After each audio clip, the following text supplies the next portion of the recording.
Hello everyone. So today in the continuation of real learning YAML pipeline, we are going to learn about the arguments. So as an Azure DevOps engineer, it is very important when you're working as a DevOps engineer, not just any only Azure DevOps engineer. You need to understand what are the terms and used in the pipelines and what is arguments used in the pipeline. So what it is happening is, so let's say developer is doing some code changes in your repo and it get published to your pipeline, right? There are different methodologies we will go and learn down the line in the chapter, but for now you assume like, okay, developer pushed the changes or checked in the changes and it got merged to your repo. Post that, it will come to your pipeline and pipeline will build it. After building it, right, after building it will generate one artifact. What it will generate? It will generate one artifact that will be consumed by your release pipeline, and it will be published either on web app or VMs or Kubernetes or any other locations, right? So all these things we are going to see in the upcoming sessions, but let's start from here, right? So what is this arguments?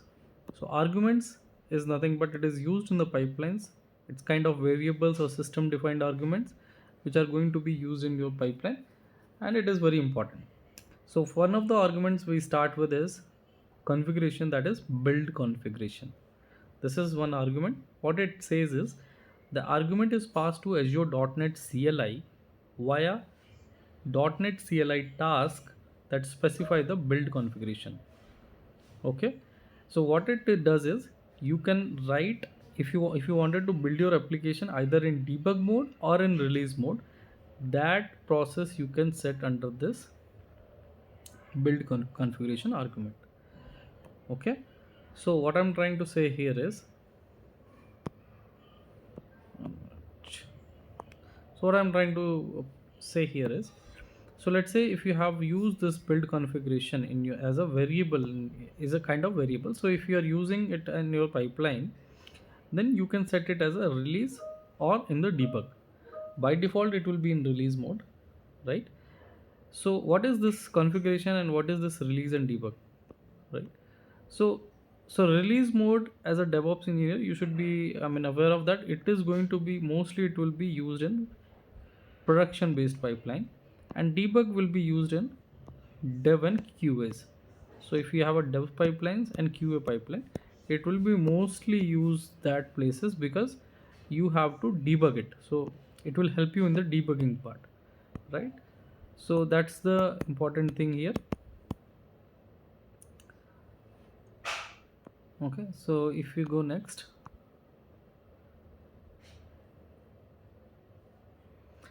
so arguments configuration. In the configuration you are mentioning release as an output, and this is another argument that is called build.artifact staging directory, and it is going to publish. But at this point of time we are concerned about the this, right, configuration. Either you want it to run in the release or you want to debug. So what it is telling here is, so build configuration, when you are mentioning, right, you can pass the variable in your pipeline, and this variable you can declare into the variables of the pipeline. So here you can declare it, right?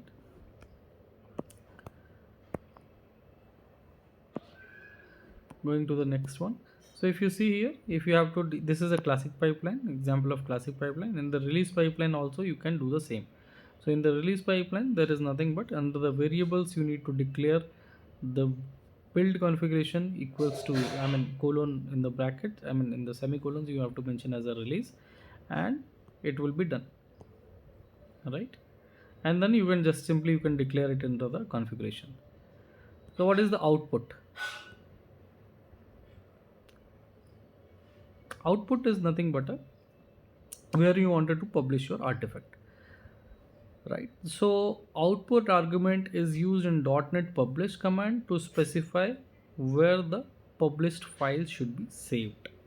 So where you wanted to save your published file, you can mention here. The published file are typically the files that needs to be deployed to the application, right? Build.artifact staging directory This is a predefined variable in Azure DevOps that refers to a directory when you store up files before they are published to the artifact. So this is the location, predefined location, where you are going to store your artifacts, your files, once it is published. And this is a subfolder. What is this publish? Publish is nothing but a subfolder. So here you can see in the example, it is mentioned as configuration equals to release, right? Configuration equals to release. You can mention either in debug or release, that both the options are there. Then you have an output build.artifact staging directory / publish. So you are going to store your artifact under this folder, right? So this is what build.artifact staging directory is doing. Okay, this is the agent location basically.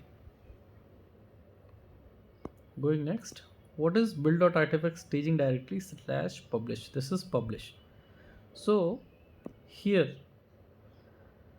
so publish, what it does is publish, the lines tells you Azure DevOps to publish the artifact generated during the build process. The artifact are the files which will be made available for the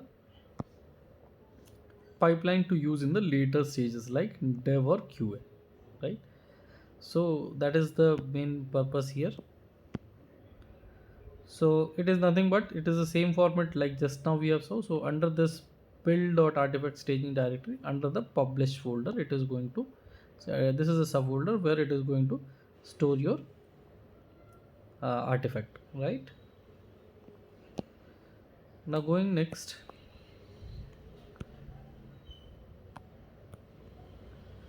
so what it is doing is, in this line you can see is publish build.artifact staging directory, and then it is mentioning as publish, and then artifact name or location it is telling as drop. So what it will do is, it will build your pipeline, it will take your artifact, and then under the drop folder of your artifact it is going to publish it, right?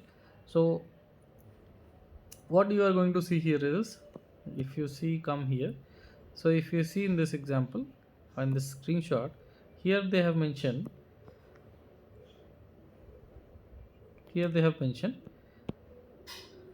that it is building pipeline, and once this is built, it is going to the location that is C# demo project, and under this is a your zip file, and then this zip file will be again consumed by your dev or either the prod while doing the deployment, right? So that's the benefit here. Let me erase it here as well.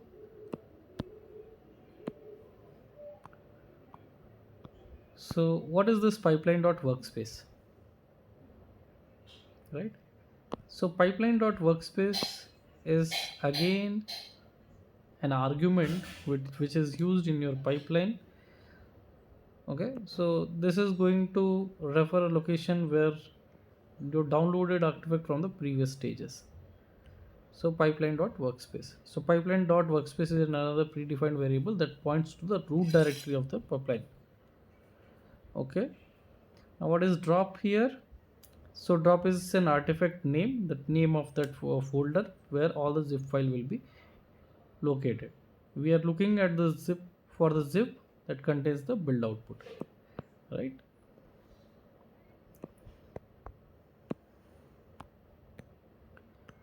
So this is nothing but an example here. So what it is pipeline.workspace, and it is the default value it is mentioning as VSTS. I mean VS, the agent name, and then under the work folder, this is telling that okay, this is the location. Okay, for now let's ignore this one. Additional arguments. What are those additional arguments? These are those additional arguments. What is it is mentioning? It is a runtime, and what is runtime does is, so runtime means, let's say if you are building a pipeline and if a .NET application is there, and for the runtime you can mention whether you wanted to do it into the Windows architecture, that is Windows 64 32 bits one, or you wanted to do in some Linux base, that you can mention here, right? So it is same, this configuration release we have learned, build.artifact staging directory, this we have learned, and this is mentioning as nothing but which architecture you wanted to run, right? So that you can mention. If you wanted to run into the Linux, below in the picture you can see, right, it is Linux based architecture here. Hmm? Right, let's go ahead. So what is this self-contained? Here also you can see, right, self-contained equal to true. So self-contained is nothing but it is an argument that allow you to publish your app as a self-contained. But what does it mean? So this means while building itself, it will include all the .NET application, .NET runtime application within the package. So it will be useful when you are deploying the environments to to those environments where .NET is not installed, right? So let's say if you have a website where it needs a .NET runtime and you wanted to freshly deploy it into any virtual machine, so that virtual machine you have to go and manually install the .NET runtime. So if you don't want it to install and your application can run it, then you can just use a self-contained. That's not an issue, right? So this we have learned. So it is nothing but this, already we have learned arguments, release, output, and this is how you can mention self-contained equals to true. What is the purpose of this?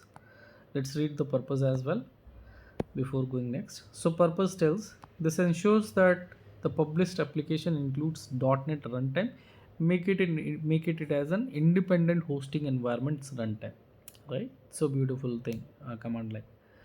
So next is no restore. What is this no restore? So the no restore argument tell the .NET CLI not to restore the package. So if you are by due to some issue or due to some requirement, you again you have to use the uh, you are using your .NET build, then in that case, if you have already restored, you can just ignore it by mentioning as no restore. What is this source directory? So source directory is nothing but it is a directory where your files are present, right? So where is this? Okay, so it is again a predefined variable that points the directory where source code is checked out during the pipeline run. So here you can see build.source directory. It is your path where your source code will be present, and then it is telling my app, then .csproj. You can also mention as star star slash star .csproj. This will also work, but it is always a good practice to mention the exact path where from where it has to check out. Okay, to avoid confusion. What is build artifact staging directory? This we have discussed a long time. In all the cases we have discussed, wherever you wanted to store the file, and you can use it to publish. You can use it later point of time. So it is nothing but it is build.artifact staging directory. It is going to store your artifact into this location, and you can use it. So this example we have seen, right? Let me take you to this example. So artifact staging, build.artifact staging directory, it will build it to this location, and then your next deploy dev, deploy prod, these all application can these all deployments can use those artifact. So this is all about the discussion for YAML pipeline and what are the arguments. Let's meet into the next session. Thank you.